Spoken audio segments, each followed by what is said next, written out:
Hai, selamat datang di official YouTube kami. Kali ini saya akan membahas tentang latihan kaki. Nah, sekali lagi ya, latihan kaki adalah salah satu jenis latihan berbeda dengan chest. Kalau semua teman-teman biasanya rajin latihan upper body, biasanya kaki latihan lower body karena jarang kelihatan, biasanya jarang dilatih. Di sisi lain juga, latihan kaki biasanya paling berat karena melibatkan otot yang begitu banyak, besar, dan kadang-kadang paling capek. Biasanya latihan kaki ya udah nggak kelihatan, capek lagi ya, makanya malas dilakukan. Tapi kembali lagi, ketika kita melakukan aktivitas latihan kaki, percaya atau tidak, ibarat pohon itu akarnya kuat, fondasinya kuat, badan kita juga fondasinya kuat kalau rajin latihan kaki. Bahkan kalau teman-teman tahu, orang yang usianya panjang umurnya itu biasanya berawal dari kaki yang kuat. Nah, jadi teman-teman jangan pernah malas latihan kaki ya. Latihan juga sesuai dengan kemampuan kita aja. Dari yang ringan dulu, pelan-pelan, nanti lama-lama makin kuat. Otot beradaptasi, makin lama pasti makin kuat ya. Jenis latihan yang memungkinkan kita mengangkat beban paling berat pada latihan kaki adalah paling populer itu adalah biasanya adalah squats dan leg press. Itu adalah dua jenis latihan yang saya paling senang lakukan ya. Biasanya kita bisa melakukan squat ya, kalau bagi pemula mungkin menggunakan tubuhnya sendiri. Tapi kalau kita bisa melakukan squat bisa dengan free weights, bisa juga menggunakan dengan mesin. Kebetulan kalau kali ini di video ini saya menggunakan Smith machine. Menurut saya lebih aman, lebih safe buat saya. Saya lakukan dengan Smith machine.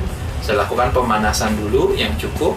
Setelah itu baru saya masuk ke dalam set inti, di mana saya bisa mengangkat kurang lebih di kisaran 6 sampai 12 repetisi. Biasanya kadang-kadang tentu saya lebih senang semakin berat pasti akan semakin lebih baik buat otot kaki saya. Tapi memang semuanya harus bertahap, pelan-pelan. Terutama latihan kaki, hati-hati kalau salah gerakannya atau salah bentuk angkatannya, maka yang terjadi kadang-kadang joinnya, persendian kita terutama di pinggang itu paling sering, dan juga terutama di lutut juga. Jadi hati-hati kalau latihan kaki, pelajari dulu cara gerakan yang tepat dan benar pada saat itu kita bisa lakukan.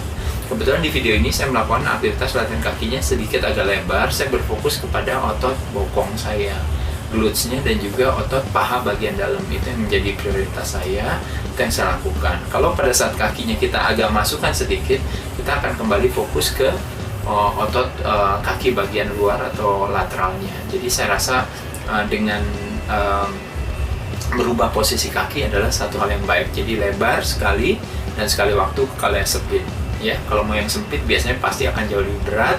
Kalau mau lebar biasanya kita lebih kuat karena kita didukung oleh otot-otot yang lain. Dalam hal ini ada hamstring kita, ada gluteus kita ya, juga otot paha bagian dalam juga kita juga terlibat. Repetisi sekali lagi di kisaran 6 sampai 12 yang baik. Pada saat turun kita rasakan turun, tidak perlu harus paralel atau apa, tapi memang kadang-kadang kalau kita berbicara paralel, kadang-kadang kita sering berbicara soal yang namanya aturan dalam pertandingan squats di powerlifting, misalnya di angkat berat, kadang-kadang harus sampai paralel, tapi sebenarnya tidak harus sampai paralel, tergantung daripada jenis kaki teman-teman sekalian. Kalau kakinya dari lutut sampai ke pahanya itu terlalu panjang, biasanya tidak memungkinkan untuk turun sampai terlalu paralel. Kalau sampai paralel nanti dia jatuh ke bawah. Tapi kalau dia agak pendek, memungkinkan dia bisa untuk sampai paralel. Jadi yang nyaman aja buat teman-teman. Tapi juga nggak mau cuma ngangkat begini aja tapi nggak berani turun hanya karena kitanya takut, juga nggak boleh. Makanya kenapa mulai dengan beban yang ringan-ringan dulu ya.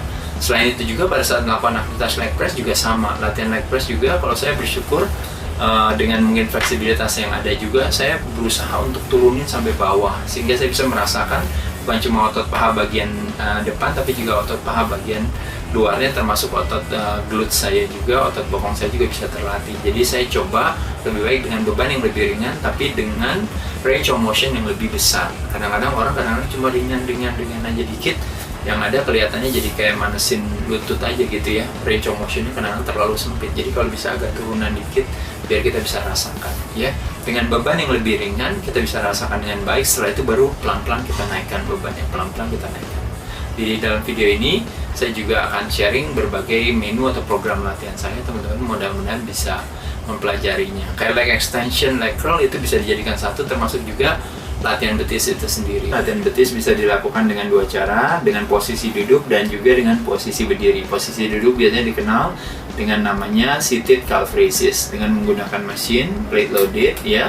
Dengan posisi duduk biasanya kita fokus kepada yang namanya soleus atau cone-nya. Kalau kayak es krim ada cone-nya, kita fokus ke cone-nya. Bayangkan kaki kita atau betis kita seperti es krim, maka cone-nya, untuk melatih cone-nya supaya lebih lebar, kita lakukan dengan gerakan kaki yang kakinya tidak lurus tapi kakinya membengkok. Ketika kakinya membengkok baru kita jinjit, itu yang kena adalah soleusnya atau yang kena cone-nya. Ketika kakinya kita lurus berdiri baru kita jinjit, itu yang kenanya adalah es krimnya atau yang dikenal dengan namanya gastrocnemius atau yang dikenal namanya otot betisnya itu sendiri yang bentuknya seperti hati ya, kalau teman-teman tahu. Nah, jadi lakukan dua hal itu. Sama juga latihan betis tidak mau terlalu berat, karena kalau terlalu berat biasanya nanti stres terlalu banyak di persendian kaki. Tidak mau juga terlalu ringan sehingga juga tidak terlalu kerasa juga. Jadi latihannya secukupnya, bebannya dirasakan. Cuma kalau betis, kalau menurut saya sama halnya juga dengan perut, sama halnya juga dengan forearm. Biasanya repetisinya pasti agak sedikit lebih tinggi dari sekedar cuma 12, bisa 15 sampai 20 saya rasa. Tapi kalau lebih dari 20 artinya bebannya udah terlalu ringan, boleh bebannya ditambahkan. Tapi kalau cuma kuatnya cuma sampai 5, 6 atau 10 biasanya kadang-kadang terlalu berat, biasanya diringanin sedikit. Kadang-kadang ternyata dalam melakukan aktivitas latihan betis ternyata lebih kerasa. Ya, jadi teman-teman bisa mencoba juga melakukan itu. Ingat sekali lagi, latihan kaki ada latihan betis, ada latihan paha bagian belakang, hamstring jangan lupa juga dilatih oleh teman-teman, dan juga ada latihan paha bagian depan. Tentunya paha bagian depan itu yang dikenal dengan tricepnya kaki, itu yang paling gede. 2/3 dari kaki kita adalah paha bagian depan, sepertiganya adalah paha bagian belakang, lalu di bawahnya ada betis juga. Jadi kalau latihannya semuanya dilatih, belum ada bokongnya juga, buttocks atau glutesnya juga. Jadi bayangin, otot kaki banyak sekali kalau nggak dilatih, sayang sekali. Kalau dilatih biasanya akan banyak membantu overall simetri kita ya. Apabila teman-teman ada pertanyaan atau mungkin ada komentar, mungkin suka, mau di like atau mau di share dan sebagainya, dengan senang hati dilakukan. Tapi yang jangan lupa adalah teman-teman subscribe atau langganan video kami ya. Saya ucapkan terima kasih, semoga bermanfaat informasi.